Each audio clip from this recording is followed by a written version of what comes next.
Hello tout le monde, c'est Loli. Aujourd'hui je vous retrouve pour une deuxième vidéo sur ma licence de lettres. Vraiment si vous voulez plus de renseignements sur l'entrée en études supérieures, la fac en général, comment ça se déroule, comment ça fonctionne, etc. Je vous conseille d'aller voir cette vidéo aussi qui vous donnera beaucoup plus de renseignements.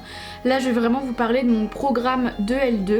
Et je précise encore une fois que le programme de L2 il est propre à la fac dans laquelle je suis et l'année dans laquelle je suis, c'est-à-dire que d'une année à l'autre il peut y avoir des profs différents qui du coup vont donner des cours différents bien que la matière soit la même. Donc voilà, même si vous êtes sur Dijon, vous aurez peut-être pas la même chose que moi en L2. Je vous ai mis juste ici les livres que j'ai eu à lire cette année, il en manque juste un. Donc pareil, vous n'aurez pas forcément ces livres-là à lire si vous rentrez en L2 de lettres. Dans tous les cas, n'allez pas acheter tout de suite ces romans et bouquins là, sauf si bien sûr vous voulez les lire d'un point de vue personnel. Je vais vous donner mon avis sur ces livres-là aussi, d'un point de vue d'étudiante, mais aussi d'un point de vue de lectrice tout simplement. Donc tout ça pour dire que je vais reprendre le principe de la vidéo de l'année passée, sauf que je vais vous présenter du coup juste chaque semestre, chaque unité d'enseignement et à chaque fois en quoi elles ont consisté pour vous donner une idée globale de ce que ça a été, en vous promettant absolument pas, encore une fois, que vous aurez les mêmes matières, les mêmes œuvres ou quoi que ce soit. On commence tout de suite avec le semestre 1. Qui a commencé donc fin septembre, début octobre. Et donc dans l'UE1 j'avais littérature française, littérature comparée et projet tutoré. Alors le projet tutoré, on l'avait aussi lors du premier semestre de L1, je l'avais pas abordé dans la vidéo en fait. On avait un professeur qui proposait certains projets qui pouvaient concerner tout un tas de disciplines, ça pouvait être du cinéma, de la littérature, de l'art, voilà, ça pouvait être très divers. La manière d'aborder le projet, elle était propre à la personne qui le faisait ou au groupe, ou le professeur pouvait en imposer une. Moi souvent ça a été sous forme de mémoire, donc vraiment la présentation nickel, mettre en justifié, etc. Et puis j'ai des amis qui ont eu un projet de faire quelque chose d'artistique. Donc une copine qui a choisi de faire une BD. J'espère qu'ils vous le proposeront dans votre fac, dites-le moi en commentaire si vous avez eu aussi ça à faire dans l'année. Le premier semestre de la L1 par contre, j'avais choisi l'étude d'une scène avec au moins un moyen de transport. Et du coup j'avais fait l'analyse de la scène de course-poursuite dans le 5e élément. Du coup là cette année le concept c'était de présenter un film d'animation. Et j'ai choisi Ma vie de courgette de Claude Barra et j'étais avec ma copine Coralie à qui je fais de très gros bisous si elle passe par là.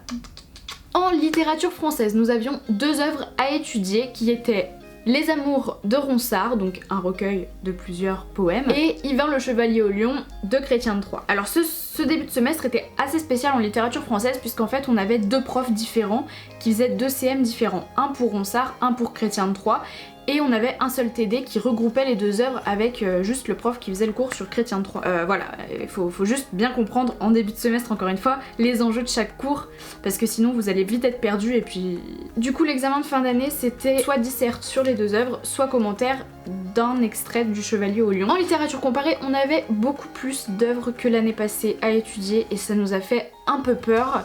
On avait 4 pièces, le Lorenzaccio de Musset, Jules César de Shakespeare, Grandeur et décadence de la ville de Mahagoni de Brecht et La furie des nantis de Bond. Donc c'était un cours de théâtre et politique et je pense que c'est le cours qui m'a le moins motivée ce semestre. Je pense que c'est un cours qui était nécessaire parce que moi déjà juste le thème théâtre et politique m'a beaucoup intéressée. C'est les œuvres plutôt historiques, Jules César et Lorenzaccio qui m'ont un petit peu plus rebuté.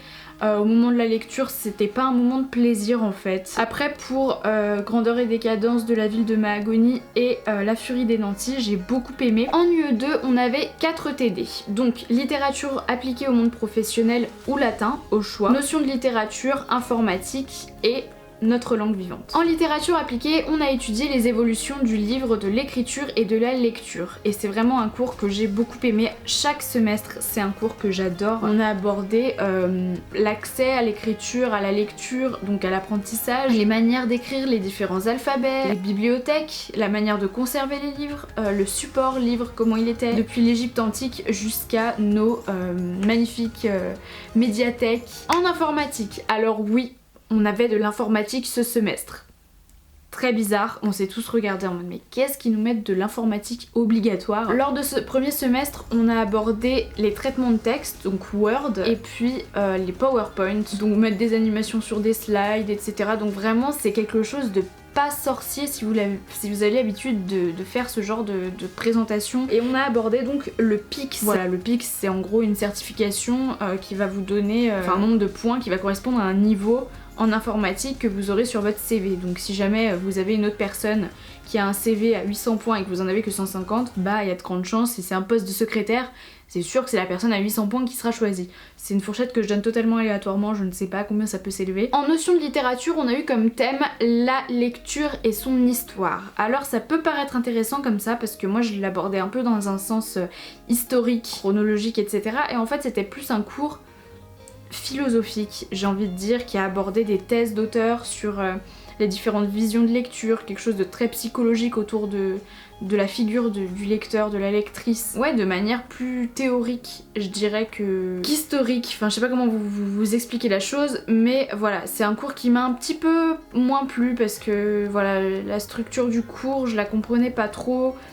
J'ai eu du temps à m'y mettre, j'ai mis du temps à m'y mettre d'ailleurs. Pour ce qui est de l'UE3, ils ont modifié le principe. Avant on avait littérature comparée, donc tout le monde avait ça, et puis on choisissait soit littérature française, soit littérature de l'Antiquité. Sauf que là, eh bien ils nous ont mis les 3 matières. Donc en fait, l'épreuve finale, au lieu d'avoir 1h30, 1h30, vu qu'on avait 3 épreuves, on avait 1 heure pour chaque épreuve. Donc toujours 3 heures, mais 1 heure par épreuve. Donc ça nous a tous un peu stressés, on s'est dit déjà en 1h30 on a du mal à tout traiter, là j'espère qu'ils vont être assez compréhensifs sur la longueur des épreuves. En littérature de l'Antiquité, on avait comme thème le banquet grec, les conditions d'accueil des convives, les conditions d'organisation du banquet, le jeu de séduction qu'il pouvait y avoir, etc. Comment ça se passait, comment ça se déroulait, et en parallèle l'étude de certains passages d'une œuvre, donc du banquet de Xénophon. Et c'était vraiment passionnant du point de vue de la civilisation grecque. J'ai adoré apprendre des choses et ça m'a vraiment ouverte à un domaine auquel je ne m'étais jusqu'à présent pas forcément intéressée. Ensuite, en littérature française, on a étudié le patrimoine de la Bourgogne, parce qu'on est en région Bourgogne-Franche-Comté. C'était un cours vraiment très axé autour des auteurs bourguignons. Donc du coup, j'ai lu pour le contrôle terminal Poil de carotte de Renard. J'avais déjà, je pense, lu quand j'étais toute petite des passages de Poil de carotte, mais là vraiment je l'ai abordé différemment en me disant essaye de retrouver les paysages bourguignons, etc. Et j'ai beaucoup aimé. Pour le contrôle continu, j'ai choisi l'autrice Colette. Pour les vacances d'Halloween, allez on part tous ensemble, donc Rodolphe, donc mon copain, mon petit frère, mes parents et moi, on est tous partis dans Lyon pour visiter la maison d'enfance de Colette. J'ai fait une vidéo à ce sujet avec voilà, des images que j'avais prises lors de notre visite. Je vous la mets dans le petit i juste ici. Elle avait dit vous pouvez rendre sur n'importe quel support. Mais voilà, je voulais quelque chose qui sorte de l'ordinaire, de ce qui est trop conforme, et ça m'a fait du bien de pouvoir voilà, utiliser quelque chose que j'aime, les techniques audiovisuelles, c'est ce que j'adore. J'ai pu travailler sur mon montage, ma voix, etc. Et j'ai aimé que pour une fois une prof nous dise vous avez le champ libre sur la manière dont vous rendez votre travail. Et enfin, en littérature comparée, on a étudié le miracle de Pompéi, donc l'éruption volcanique, etc.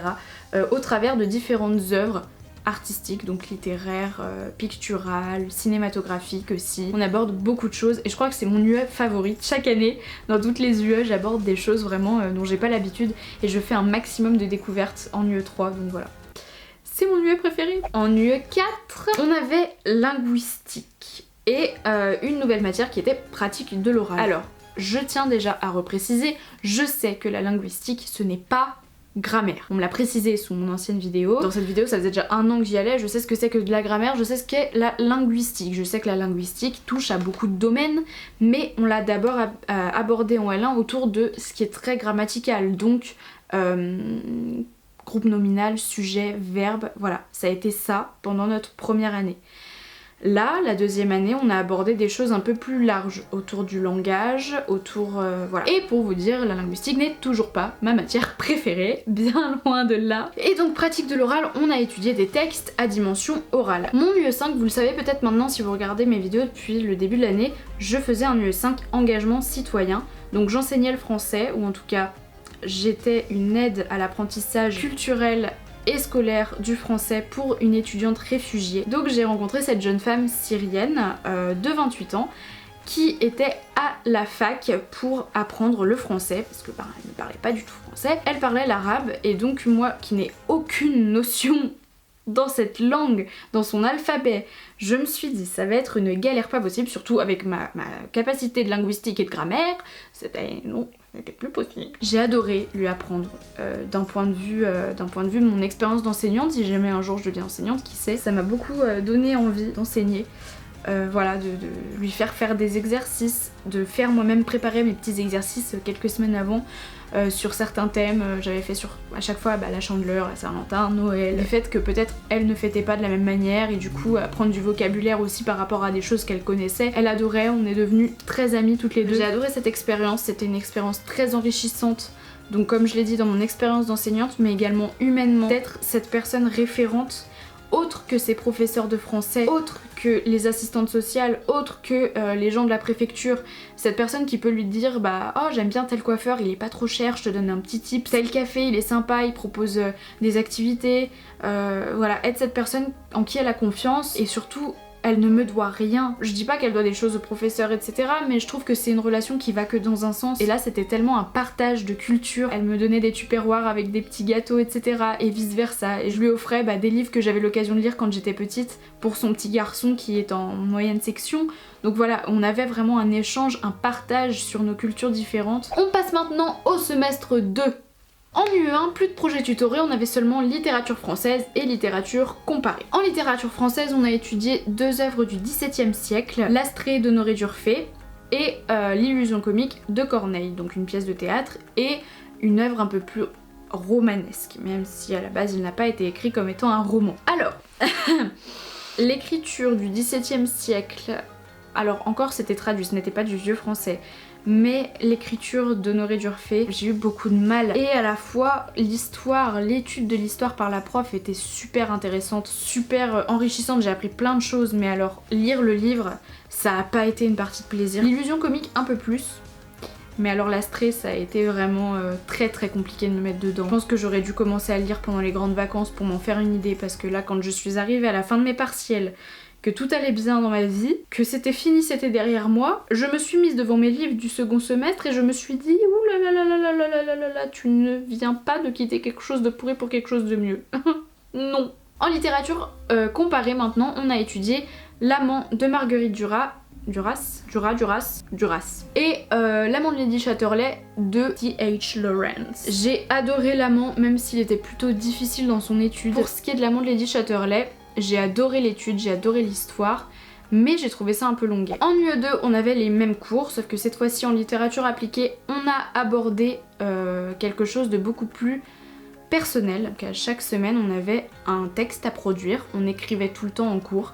Donc on avait un thème commun, mais on écrivait vraiment un texte qui était personnel. On le corrigeait selon les commentaires des camarades, de la prof, etc. Et j'ai adoré vraiment ce cours. Il y a peut-être des thèmes que j'ai moins aimé aborder, peut-être des thèmes desquels j'attendais autre chose, mais voilà, dans juste l'idée de me dire je peux écrire dans ce cours, moi qui adore écrire, et je pense qu'en lettres on est beaucoup, que les mots sortent de notre cerveau et qu'on puisse les coucher sur le papier, que le cours consiste en ça. J'ai trouvé ça génial, voilà. En informatique, on est passé à Excel, donc tout ce qui est formule, maths, tout ça, je pataugeais dans la semoule.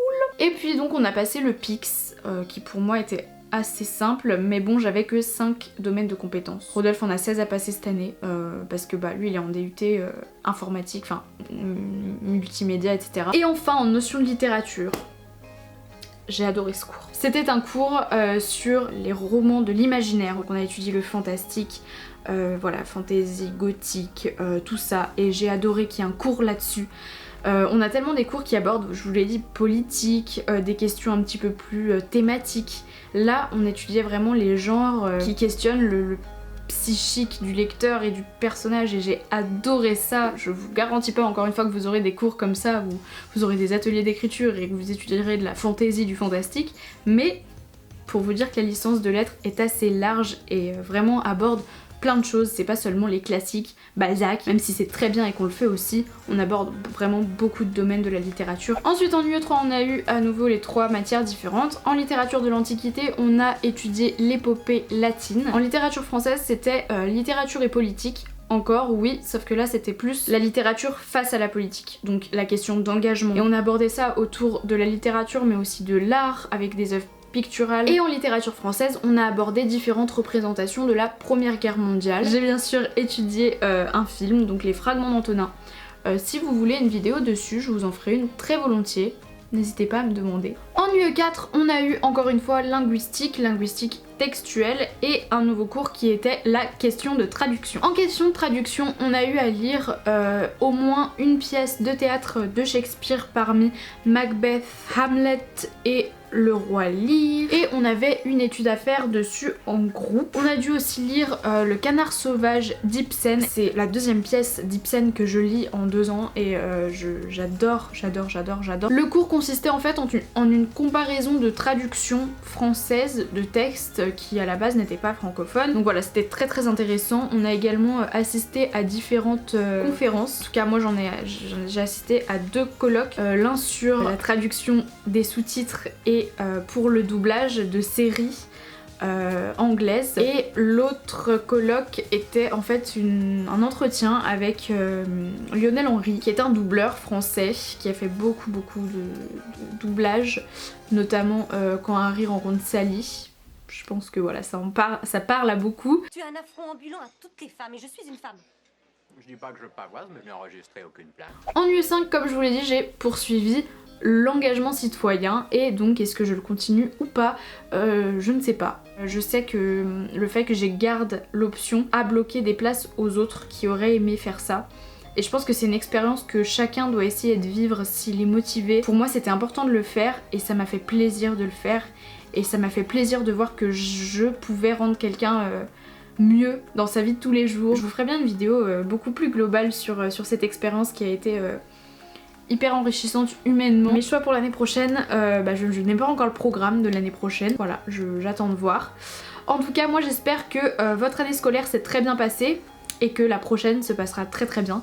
Si vous rentrez en L1, j'espère que vous savez à peu près à quoi consiste putain je ne parle plus français là, c'est fini les partiels, je parle chinois. Donc voilà, j'espère que vous savez un petit peu en quoi consiste cette licence, que vous allez rentrer dans quelque chose que vous aimez. Vous avez pu voir grâce à cette vidéo qu'on aborde beaucoup de choses différentes en lettres. En tout cas, si vous avez un cours qui vous plaît particulièrement, n'hésitez pas à me donner son nom en commentaire, et puis peut-être une œuvre que vous avez lue en L2 qui vous a particulièrement plu. Dites-le moi en commentaire, ça me ferait très plaisir d'avoir de la lecture pour cet été. Moi je vous fais de très gros bisous et puis je vous retrouve la semaine prochaine.